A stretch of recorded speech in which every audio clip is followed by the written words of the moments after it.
프랑스의 한 노인이 병에 걸려 쓰러졌습니다. 90세가 넘은 노인인 탓에 산소 호흡기를 달고 오랜 기간 치료를 받아야 했는데 감사하게도 후유증 없이 완치되었습니다. 그런데 태어날 때 병원비 청구서를 보니까 수천만 원이 넘는 엄청난 치료비가 나왔습니다. 입원 중에 주로 산소 치료를 받았는데 그렇게 큰 치료비가 나온 것입니다. 그런데 그 치료비를 보고 노인이 갑자기 울기 시작했습니다. 그 눈물을 흘리는 노인을 위로하면서 의사가 말했습니다. 선생님, 비용이 너무 많다는 것은 알지만 그래도 무사히 퇴원하시는 것을 기쁘게 여기셔야 합니다. 그러자 노인은 돈은 충분히 있다면서 자신이 눈물을 흘린 이유를 말했습니다. 내가 우는 이유는 입원해서 단지 산소를 마신 값이 수천만 원인데 지난 90년 동안 매일 산소를 마시면서도 나는 한 번도 하나님께 감사한 적이 없었습니다. 그 크신 은혜를 지금껏 모르고 살아온 것이 너무 슬퍼서 우는 겁니다.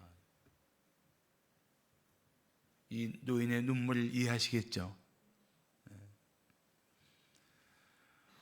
정말 전생애 가운데 하나님의 은혜를 누리면서도 그 은혜라고 여기지 않고 감사하지 않았던 자신의 삶에 대한 가슴 치는 눈물이었던 것입니다. 하나님의 은혜를 당연하게 여기고 오히려 불평하고 원망했다면 이제부터라도 하나님이 베풀어 주신 은혜가 얼마나 놀라운 것인지를 생각하고 감사하는 우리 성도들이 되시기를 축복합니다. 할렐루야. 사무엘은 이스라엘을 치러 올라온 블레셋 사람들을 물리친 후에 미스바와 센 사이에 한 돌을 세우고 그 돌의 이름을 에벤 에셀이라고 말합니다. 히브리어로 에벤은 돌이라는 뜻이고 에셀은 도움이라는 뜻이에요. 그러니까 에벤 에셀은 말하자면 도움의 돌 이런 뜻입니다. The rock of help, 도움의 돌. 에벤에셀은 하나님이 여기까지 도우신 은혜를 기념하는 돌입니다. 여기까지 도우신 은혜. 잘 생각해 보세요. 우리가 하나님께서는 여기까지 나를 도우셨네 하고 세운 영적인 돌이 있을 겁니다. 또 살다 보니까 여기까지 나를 도우신 하나님에 대한 감사의 흔적이 있을 겁니다. 그런 것들이 우리 인생의 징검다리처럼 되어서 우리는 그 징검다리를 디디면서 하나님의 은혜 가운데 살고 있는 줄로 믿습니다. 지금도 그 은혜는 계속되고 있는 거예요.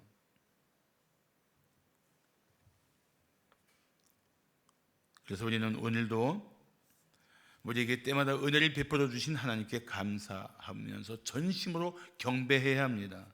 그리고 에벤 에셀의 은혜를 기뻐해야 합니다. 자, 에벤 에셀의 고백은 어떤 고백일까요? 첫째, 과거에 하나님이 베푸신 은총을 기억하는 것입니다. 여기까지인데 이 과거에 있던 모든 일부터 시작해서 여기까지, 그러니까 과거에 하나님이 베푸신 은총을 기억하면서 여기까지 도우셨다고 말하는 게 에벤 에셀이란 말이에요. 매주 교회에 갈 때마다 거린에게 10,000원씩 주던 남자가 있었습니다. 그런데 회사 사정이 어려워져서 월급을 받지 못한 남자가 어느 날은 5,000원을 주었습니다. 거린이 돈을 확인해 보더니 버럭 화를 냅니다. 아니, 왜 오늘은 5,000원을 주십니까?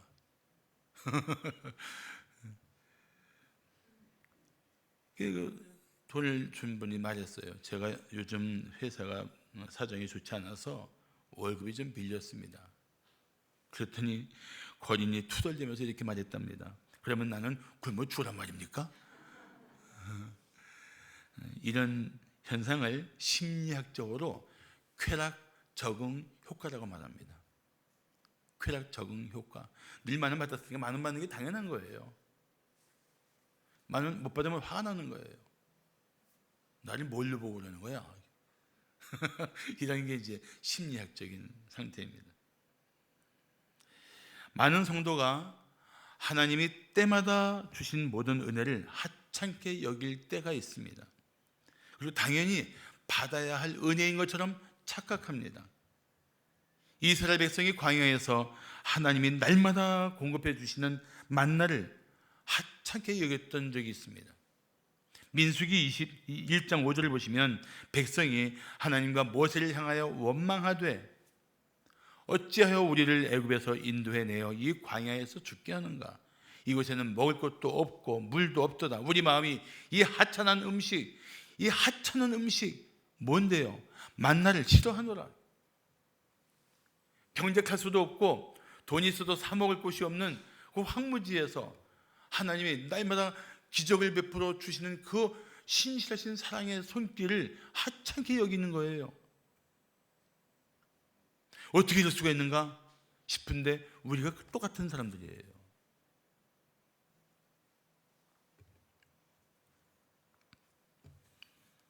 하나님이 주시는 은혜를 하찮게 여기면 결국은 불편하게 됩니다. 불평하게 돼요. 하나님이 베풀어 주신 은총을 당연하게 생각하면 결국은 원망하게 됩니다. 우리는 때마다 주시는 하나님의 은혜에 항상 감사해야 돼요. 항상 감사해야 돼요. 오늘 3절을 말씀하기를 사무엘이 이스라엘 온 족속에게 말하여 이르되 만일 너희가 전심으로 여호와께 돌아오려거든 이방 신들과 아스다롯을 너희 중에서 제거하고 너희 마음을 여호와께로 향하여 여호와만을 섬기라. 그리하면 너희를 블레셋 사람의 손에서 건져내시리라고 말씀하고 있습니다. 사실 이스라엘 백성을 생각할 때 가슴 칠 일이 있습니다. 어떻게 자신들을 구원해 주시고 돌보신 하나님을 등지고 이방 신들과 아스타롯을 섬기고 있는가 하는 것입니다. 지금 이 사무엘이 생각할 때 지금 이 자리에 이를 때까지 그들은 그렇게 살았던 거예요. 하나님을 등지고 하나님을 경배하지 않고 이방 신들과 아스타롯을 섬기면서 거기에 소망을 두고 살았던 백성들의 삶이 바로 이 자리에 이 에벤에셀의 돌을 세울 때까지 있었던 거예요. 아스타롯은 가나안 사람들이 섬기는 여신의 이름이고 남신의 이름은 바알입니다. 바알. 그러니까 가나안 사람들이 섬기는 남자신은 바알, 여자신은 아스타롯이에요. 그런데 이렇게 배은망덕한 백성을 하나님이 죄를 따라 처벌하지 않고 참아주시고 기다려주시고 마침내 돌이켜주신 거예요. 우리도 마찬가지입니다. 우리가 얼마나 하나님을 거역하고 하나님을 등지고 살았습니까? 그런데도 하나님은 우리를 오래 참고 기다려 주셨습니다. 그리고 마침내 우리를 돌이켜 주시고 안아 주신 것입니다. 죄에서 돌이켜 내가 네 하나님이야. 헛된 것을 바라보지 말고 나를 바라봐. 내가 너를 돕는 네 하나님이야.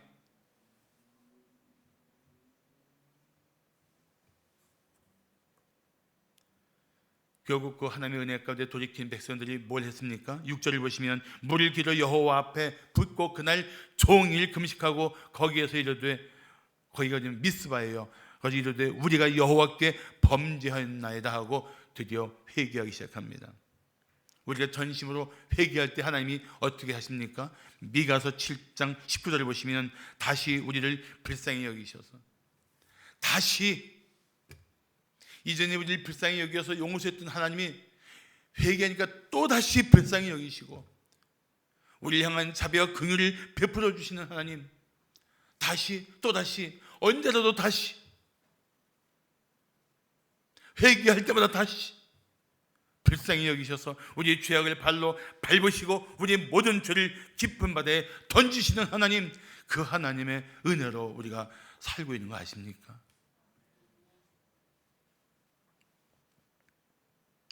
사랑하는 성도 여러분, 회개할 때마다 모든 죄를 용서하신 하나님의 은혜를 잊지 마십시오.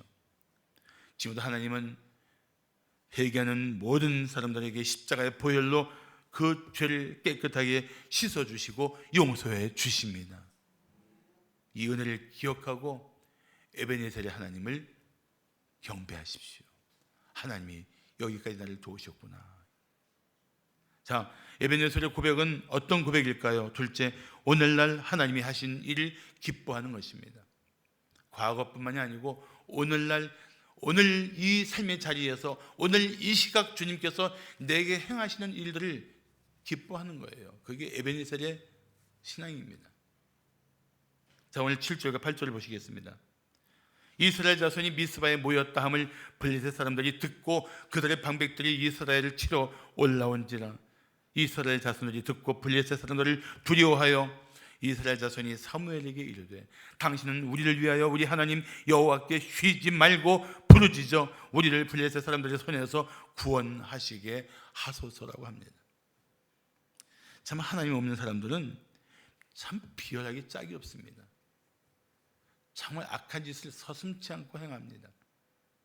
아니, 지금 백성들이 하나님 앞에 모여서 회개하며 금식하며 기도하고 있는데 그 자리를 살상의 자리로 피 흘리는 죽음의 자리를 만들려고 덤벼오니까 이거 얼마나 악한 거예요. 그런데 이미 블레셋 사람들에게 극도로 시달려왔던 이스라엘 백성들은 블레셋 사람들이 치러 올라온다는 말만 듣고도 두려움에 늪에 빠지기 시작합니다. 참 가만히 보면 우리가 하나님 뜻을 따라 살려고 할 때 사탄이 공격할 때가 있습니다. 하나님의 뜻대로 살면 마치 망할 것 같은 두려움을 줍니다. 그래서 연약한 성도는 하나님을 따르지 않고 머뭇거리게 됩니다. 항상 사탄은 두려움을 주고 그 두려움 속에서 우리가 하나님의 뜻을 따라 사는 일들을 흐트러 놓으려고 합니다. 막 엉망을 만들어버리는 거예요. 그러나 믿음으로 사는 사람들은 오직 하나님만 두려워해야 합니다. 사탄의 위협이나 세상의 어떤 불이익보다도 하나님을 거역하는 죄를 더 끔찍하게 여겨야 합니다. 청교도 존 플라벨 목사는 이런 말을 했습니다. 주님을 두려워할 때 사람은 악을 떠나지만 인간을 두려워할 때 사람은 악과 동행한다. 참 적절한 표현이에요.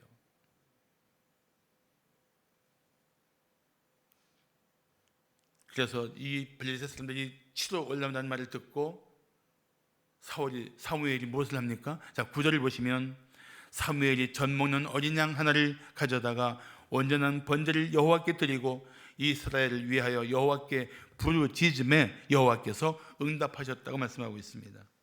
아니, 지금 블레셋이 군대를 일으켜 이스라엘을 공격하러 몰려오는데 맞서 싸울 계획이나 피할 계획이나 아니면 화친을 청할 그런 계획들은 일체 세우지 않고 오히려 그 위급한 상황에서 하나님께 경배하며 기도하고 있는 거예요. 저는 이 말씀을 보면서 이게 우리가 놓치고 있었던 부분이었구나 이런 생각했습니다. 우린 두려운 일이 생기면, 때로는 다급한 일이 생기면 이걸 어떻게 헤쳐나갈 것인가, 어떻게 이 문제를 피할 것인가, 그 문제에 먼저 몰두하기 시작합니다. 그러다 보니까 뭘 잊어버려요? 하나님 앞에 엎드리는 것을 잊어버려요. 하나님께 먼저 의지하는 것을 잊어버립니다. 그리고 내가 어떻게 할 것인가, 하나님이 어떻게 하실 것에 대한 믿음은 잃어버리고 두려움에 빠져서 내가 어떻게 할 것인가, 어떻게 헤쳐나갈 것인가, 어떻게 감당할 것인가, 어떻게 이 문제를 이겨낼 것인가, 내가 하고 두려움 속에서 방황하기 시작합니다. 그런데 사무엘은 안 그랬어요. 번제를 드리며 하나님 앞에 엎드려 경배하며 부르짖어 기도했습니다. 하나님을 신뢰하는 성도는 먼저 하나님께 엎드려야 합니다. 기도해야 합니다. 자, 그래서 어떻게 됐어요? 자신의 힘을 믿고 덤벼드는 블레셋 사람들과 하나님께 회개하며 오직 하나님의 은혜를 구하는 백성들의 싸움이 어떻게 됐을 것 같습니까? 자, 10절과 11절을 보시면 사무엘이 번제를 드릴 때에 블레셋 사람이 이스라엘과 싸우려고 가까이 오매 그날에 여호와께서 블레셋 사람에게 큰 우레를 발하여 그들을 어지럽게 하시니 그들이 이스라엘 앞에 패한지라. 이스라엘 사람들이 미스바에서 나가서 블레셋 사람들을 추격하여 백갈 아래에 이르기까지 쳤더라고 말씀하고 있습니다. 자신의 힘을 믿고 덤벼든 블레셋 사람들, 이미 이스라엘 자기들 마음대로 조정하며 장악하며 지배했던 그들의 오만한 마음이 한순간에 무너져버린 거예요. 이스라엘 사람들이 한 일이 있습니까? 없어요. 기도하고 하나님만 의지했습니다. 누가 하셨어요? 하나님이 하셨어요. 어떻게 큰 우레를 발휘해서 자기네끼리 막 자중질환이 일어나갖고 자기네 대열이 무너지고 갑자기 큰 두려움 빠져서 도망가기 시작한 거예요. 내가 하면 할 수 없는 일을 하나님은 능히 하시는 줄로 믿습니다. 그러니까 내가 무엇을 할 것인가 자꾸 자기를 생각하지 마세요.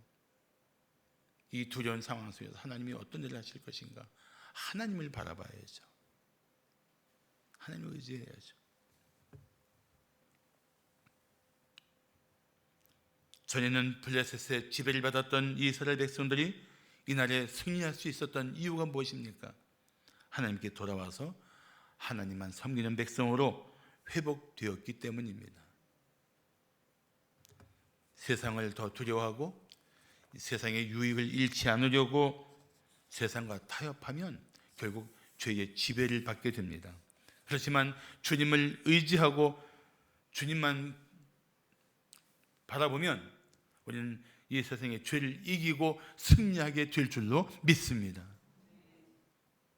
아무리 두려운 상황일지라도 기도하면 우리를 능히 건져주시는 하나님, 그분이 오늘 우리의 에벤에셀의 하나님이신 것입니다. 기도할 때 응답하시는 하나님, 어떤 상황에서도 기도할 때 우리를 능히 도우시는 하나님, 그 하나님이 바로 우리가 마음껏 자랑하며 의지할 수 있는 에벤에셀의 하나님이십니다. 마지막으로 에벤에셀의 고백은 어떤 고백일까요? 셋째, 장차 하나님이 하실 일을 기대하는 것입니다. 장차 하나님이 하실 일을 기대하는 게 에벤에셀의 고백이에요.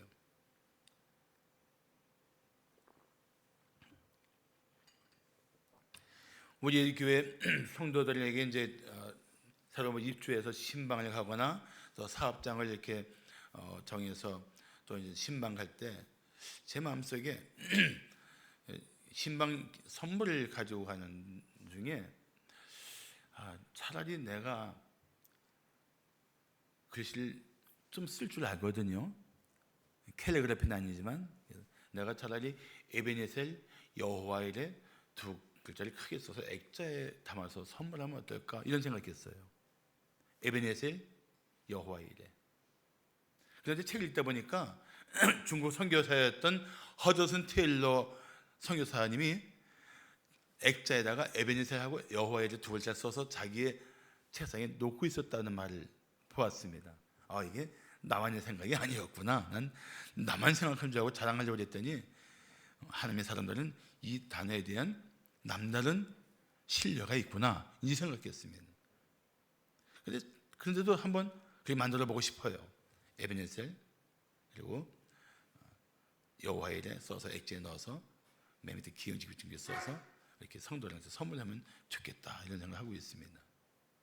이 선물 준비하면 받고 싶은 분 손 들어보세요. 한 분도 없어요. 윤재원 장로님 드리겠습니다. 정말 나는 이건 뜻깊은 선물이 될 거라고 생각합니다. 왜냐하면 에베네셀과 여호와 이레가 주는 뜻이 이런 것입니다. 지금까지 하나님이 나를 도우셨고 앞으로도 하나님이 나를 위해 예비하실 것이다. 아멘. 그게 에베네셀과 여호와 이레의 신앙이에요. 에베네셀을 고백하는 성도는, 에베네셀을 하나님께 경배하는 성도는 지금까지만 도와주신 것이 아니고 이후로도 도와주실 것을 믿어야 돼요. 여기까지만 나를 도우셨다. 그럼 내일은 어떡하지? 그 다음은 어떡하지? 걱정하는 게 하나님이 원하시는 삶이 아닌 거예요. 오늘까지는 겨우 이겨냈는데, 오늘까지는 그렇게 그런저런 살았는데 내일은 어떡하지? 이건 에벤에셀의 고백을 하는 성도의 마음이 아니라는 것입니다. 여기까지 하나님 나를 도우셨는데 이후에도 나를 도우실 것이다. 나를 위해 하나님이 예비하신 분명한 은혜가 있다. 이 믿음이 진정한 에벤에셀의 믿음인 거예요. 믿습니까? 그 믿음 가져야 돼요. 그 믿음. 그 믿음 가지고 살아야 돼요. 그 믿음 가지고 버텨야 돼요. 오늘 찬송을 했잖아요. 우리 제가 좋아하는 찬송이기도 하지만 크신 계획 다 볼 수도 없죠. 그런데 우리 크신 계획을 못 보니까 어떻게 삽니까? 작은 고난에 지쳐가고 있어요. 그런데 하나님이 어떻게 하십니까? 죽게 묶인 나의 모든 삶 버티고 견디게 하시는 거예요. 누가? 하나님께서. 왜요?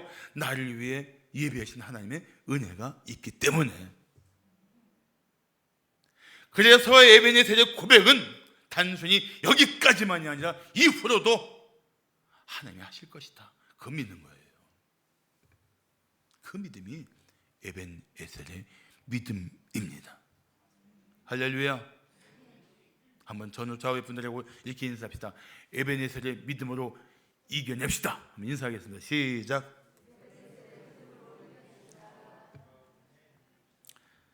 바울은 죽을 고비를 넘기면서도 이런 고백을 했습니다. 그가 하나님이에요. 하나님께서 이같이 큰 사망에서 우리를 건지셨고 과거에 또 건지실 것이며 지금 이후에도 미래에 건지시기를 하나님에게 바라노라.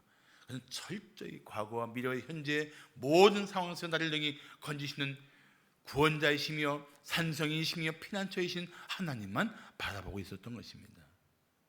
그게 우리 고백이 되어야 돼요. 그게 우리 고백이 되어야 됩니다.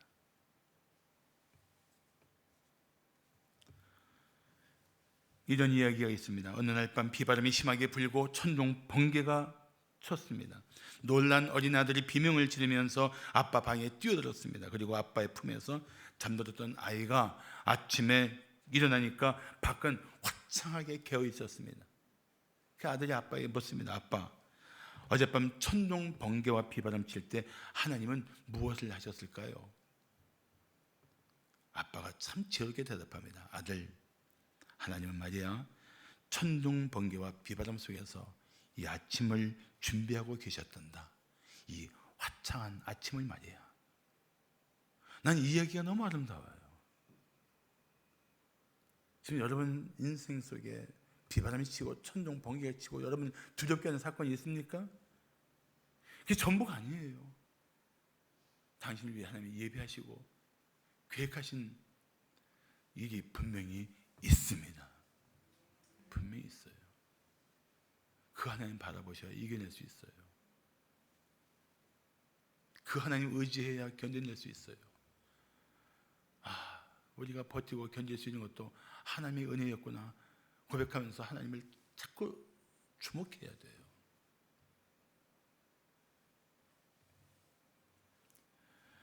만약에 낙심하게 되고 불안해할 일이 있다면 에베네셀 하나님을 기억하십시오. 시편 42편 5절을 한번 보시겠습니다. 다 같이 봉독할까요? 시작. 내 영혼아 내가 어찌하여 낙심하며 어찌하여 내 속에서 불안해하는가. 너는 하나님께 소망을 두라. 그가 나타나 도우심으로 말미암아 내가 여전히 찬송하리로다. 아멘. 제가 이 말씀 가지고 기도문을 만들어봤어요. 기도문. 이 말씀 가지고 만든 기도문을 한번 잘 들어보세요. 하나님 아버지, 지금 겪고 있는 일 때문에 저는 낙심하고 있습니다. 그리고 제 마음이 너무 불안합니다. 그래도 저는 오직 하나님께 소망을 두겠습니다. 제 삶의 자리에 다가오셔서 저를 도와주옵소서. 그리고 다시 주님을 이전처럼 찬송하게 하소서. 이런 것이 바로 말씀을 붙들고 기도하는 거예요. 이게 말씀 붙들고 기도하는 거예요. 이 말씀이 기도문이 되잖아요. 됐어요, 안 됐어요? 대답 좀 해봐요. 내가 멋있게 했는데 됐어요, 안 됐어요? 됐잖아요. 하나님 말씀이 기도문이 될 수 있다니까요. 그걸 붙들고 기도하는 게 하나님의 약속 붙들고 기도하는 기도예요. 그 기도를 하나님께서 반드시 들어주실 줄로 믿습니다. 왜냐하면 말씀은 약속이요 하나님의 의지이기 때문입니다. 반드시 응답하실 거예요. 사랑하는 성도 여러분, 그렇다면 당신은 지금 에베네셀 하나님께 감사할 수 있습니까? 에베네셀의 은혜를 고백할 수 있습니까? 대답 좀 시원시원하게 해봐요.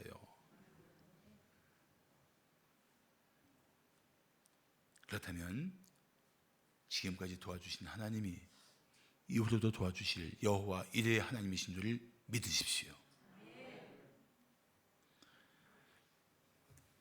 사실 이 에베네셀은 돌에게 붙인 이름이에요. 돌의 이름이 에베네셀이 된 거예요. 생각하면 우리 각자가 자기 삶 속에서 하나님의 도우심을 경험했던 영적 증거가 있을 거예요. 물건일 수도 있고 사람일 수도 있고 어떤 사건일 수도 있고. 이제 저의 에베네셀이 있어요. 저의 에베네셀이 우리 교회 예배당입니다. 큰 돌이죠. 돌로 말하자면 큰 돌이에요. 우리 교회가 저에게는 에베네셀이에요. 하나님이 여기까지 나를 도우셨다. 저는 지금도 그 생각하면 막 가슴이 막 벅차올라요. 우리가 예배처를 위해 기도할 때 놀랍게도 우리 성도들이 흩어지지 않고 한 마음이 되어서 이 새 예배당을 위해서 헌신했습니다. 어떤 성도는 힘에 지나도록 헌금했습니다. 제가 그 집 사정을 아는데 한 구자 200만 원을 할 수 있는 그런 집이 아닌데 그걸 한 거예요. 지금 이 자리에 앉아 계세요. 지금.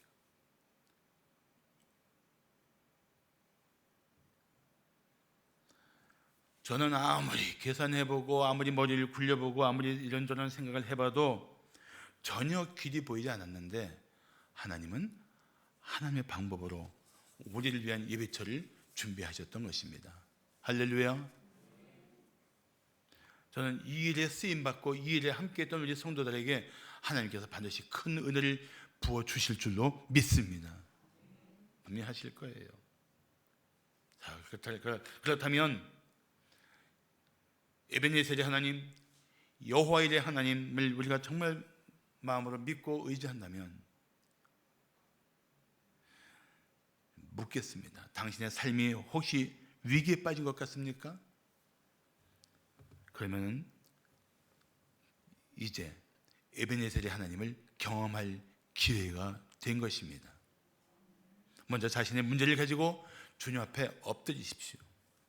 그래서 성령께서 당신의 죄를 깨닫게 하시면 처절하게 회개하십시오.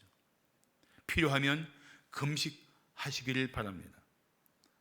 하나님이 기뻐하시는 금식을 하는 성도에게 하나님은 이런 약속을 하셨습니다. 이사야 58장 8절 9절 보시면 그리하면 네 빛이, 그렇게 하나님이 기뻐하시는 금식을 제대로 하면 네 빛이 새벽같이 비칠 것이며 네 치유가 급속할 것이며 네 공의가 네 앞에 행하고 여호와의 영광이 네 뒤에 호위하리니 네가 부를 때는 나 여호와가 응답하겠고 네가 부르짖을 때에는 내가 여기 있다 하리라.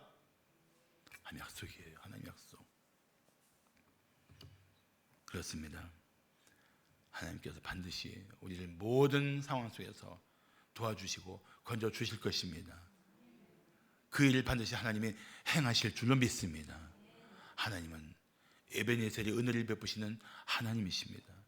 여호와 이레의 이름을 가지신 하나님이세요. 우리 성도들이 그 하나님에 대한 믿음을 가지고 어떤 상황에 있든지 헤쳐나가며 승리의 노래를 부르게 되기를 축복합니다. 기도하겠습니다.